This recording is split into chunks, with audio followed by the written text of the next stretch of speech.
Hello everyone, rational number हमने complete कर लिया। अब एक नया चैप्टर शुरू किया है मैंने, algebraic expressions and identity. 8th class का चैप्टर है ये और आर.डी. शर्मा की बुक से कर रहे हैं हम लोग। जो लोग नए हैं उन्हें बता दूं मैं कि आर.डी. शर्मा की बुक से अभी हमने रैशनल नंबर कंप्लीट किया है और आज ये दूसरा चैप्टर स्टार्ट कर रहे हैं, अलजेब्रिक एक्सप्रेशंस एंड आइडेंटिटीज।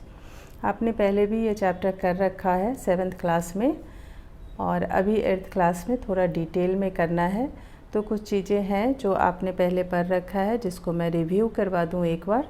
जैसे कांस्टेंट आपने पढ़ा है, पहले 7th क्लास में पढ़ा होगा। कांस्टेंट क्या होता है? एक सिंबल होता है जो फिक्स्ड न्यूमेरिकल रखता है, ठीक है। A symbol having fixed numerical value is called constant. और वेरिएबल क्या होता है? सॉरी, वेरिएबल की मीनिंग ही होती है वेरी करना। तो वेरिएबल वो सिंबल होता है जिसकी वैल्यू हमेशा वेरी करती है। A symbol which takes various numerical values is called a variable, ठीक है। जैसे एक एग्जांपल लेते हैं हम लोग और उसमें समझते हैं कांस्टेंट क्या होता है और वेरिएबल क्या होता है, ठीक है। एक एग्जांपल यहाँ पे देखिए दे रखा है, p equal to 2 into L plus B, या यहाँ भी देख सकते हैं p equal to 4 into S. तो यहाँ पे 4 जो है आपका 4 कांस्टेंट है और p और s दोनों ही वेरिएबल है। क्यों? क्योंकि 4 की वैल्यू जो है चेंज नहीं होगी, है ना।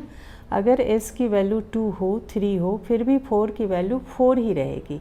लेकिन अगर s की वैल्यू वेरी करती है तो p की वैल्यू भी वेरी कर जाएगी, करेगी ना। जैसे मान लीजिए ये पेरीमीटर है स्क्वायर का, ठीक है। स्क्वायर का पेरीमीटर होता है 4 इंटू साइड, आपको पता है। तो अगर साइड जो है 2 सेंटीमीटर है तो क्या हो जाएगा? पेरीमीटर क्या हो जाएगा? 4 इंटू 2, 4 2 जा 8। लेकिन अगर साइड 4 सेंटीमीटर है तो 4 4 जा 16। अब p की वैल्यू 16 हो जाएगी। तो हो गया ना, दोनों ही वेरिएबल की वैल्यू जो है वेरी कर गई, लेकिन कांस्टेंट जो है अभी भी फिक्स्ड है। समझ में आ गया? ये कांस्टेंट है और ये दोनों वेरिएबल है। वेरिएबल को आप हमेशा अल्फ़ाबेट से डिनोट करते हैं और कांस्टेंट जो है वो न्यूमेरिकल होता है, नंबर से डिनोट करते हैं। यहाँ भी देखिए p equal to 2 into L plus B, ये रेक्टेंगल का पेरीमीटर है, ठीक है। अब यहाँ पे L, B और P तीनों ही वेरिएबल हैं और 2 जो है वो कांस्टेंट है। अभी देखिए आप, इसमें इसकी वैल्यू अगर 2 और इसकी 1 है तो 2 + 1 3, 2 जा 6 हो जाएगा p। अगर इसकी वैल्यू 2 है और इसकी भी 2 है तो 2 + 2 4, 4 2 जा 8 हो जाएगा। p की वैल्यू 8 हो जाएगी, मतलब p भी वेरी कर गई, L और B भी वेरिएबल है, क्योंकि सबके वैल्यू जो है वेरी कर रहे हैं, ठीक है। तो कांस्टेंट और वेरिएबल क्लियर हो गया। चलिए आगे देखते हैं अलजेब्रिक एक्सप्रेशन। एक्सप्रेशंस क्या होता है? तो एक्सप्रेशन जो है वेरिएबल और कांस्टेंट का कॉम्बिनेशन होता है, ठीक है। और combination of constant and variable connected with a sign of fundamental operations. Fundamental operations के साइन क्या क्या हो सकते हैं? एडिशन हो सकता है, सब्ट्रैक्शन हो सकता है, मल्टीप्लिकेशन और डिवीजन भी हो सकता है, ठीक है। मल्टीप्लिकेशन एंड डिवीजन भी हो सकता है। जैसे अभी हमने जो यहाँ पे एक एक्सप्रेशन देखा, इस एक्सप्रेशन में आप देख सकते हैं कि प्लस का यूज किया गया है ना। वेरिएबल और कांस्टेंट किससे कनेक्टेड है? प्लस से। और प्लस क्या है? वही fundamental operation, sign of fundamental operation, ठीक है। यहाँ भी आप देख सकते हैं मल्टीप्लिकेशन से कांस्टेंट और वेरिएबल को कनेक्ट किया गया है और एक एक्सप्रेशन बन गया है पेरीमीटर का। क्लियर? चलिए अलजेब्रिक एक्सप्रेशन भी क्लियर हो गया। अब देखेंगे हम टर्म। अलजेब्रिक एक्सप्रेशन में टर्म्स होते हैं, जैसे यहाँ देखिए 2x² - 3xy + 5y² है। तो ये क्या है? ये एक एक्सप्रेशन है आपका, ठीक है। यहाँ पे वेरिएबल भी है, कांस्टेंट भी है, वेरिएबल है, कांस्टेंट है, यहाँ भी वेरिएबल है, कांस्टेंट है और प्लस फंडामेंटल ऑपरेशंस के साइन भी है, माइनस भी है और प्लस भी है। मतलब ये हमारा एक अलजेब्रिक एक्सप्रेशन है, ठीक है, जिसमें कांस्टेंट और वेरिएबल दोनों हैं। लेकिन इसमें टर्म्स कितने हैं? 2x² फर्स्ट टर्म है, 3xy सेकेंड टर्म है और 5y² थर्ड टर्म है। यानी इसमें टोटल 3 टर्म्स हैं, ठीक है।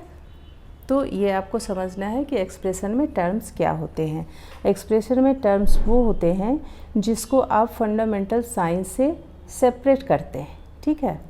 तो N algebraic expression containing only one, अच्छा एक मिनट, पहले हम ये समझ लेते हैं कि various parts of an algebraic expression which are separated by plus minus या जो भी फंडामेंटल साइन हो तो उसे हम कहते हैं टर्म्स ऑफ द एक्सप्रेशन, ठीक है। जब भी आप फंडामेंटल साइन से सेपरेट करते हैं इस वेरिएबल और कांस्टेंट को तो ये टर्म कहलाता है, ठीक है। तो यहाँ पे फर्स्ट टर्म ये है, सेकंड टर्म ये है और थर्ड टर्म ये है। तो एक एक्सप्रेशन में 3 टर्म्स हैं यहाँ पर, 2 टर्म्स भी हो सकते हैं और 1 टर्म भी हो सकते हैं। तो अगर किसी अलजेब्रिक एक्सप्रेशन में केवल एक टर्म है, N algebraic expression containing only 1 term is called monomial, ठीक है। केवल एक टर्म है अगर तो आप उस टर्म को बोलेंगे मोनोमियल। तो ऐसे ही आप समझ सकते हैं अगर 2 टर्म है तो उसे हम कहेंगे बाइनोमियल, ठीक है। और अगर 2 से ज़्यादा टर्म है तो ट्राइनोमियल। क्लियर। तो इस तरह से according to number of terms आप अलजेब्रिक एक्सप्रेशन का नाम दे सकते हैं, मोनोमियल, बाइनोमियल, ट्राइनोमियल। क्लियर। चलिए, तो आज हम इतना ही करेंगे। आपने टर्म्स समझ लिया, कांस्टेंट और वेरिएबल समझ लिया और अलजेब्रिक एक्सप्रेशंस क्या होते हैं ये समझ लिया। अब इससे रिलेटेड हम क्वेश्चंस करेंगे, एक्सरसाइज करेंगे। मिलते हैं नेक्स्ट वीडियो में, तब तक के लिए ध्यान रखिए।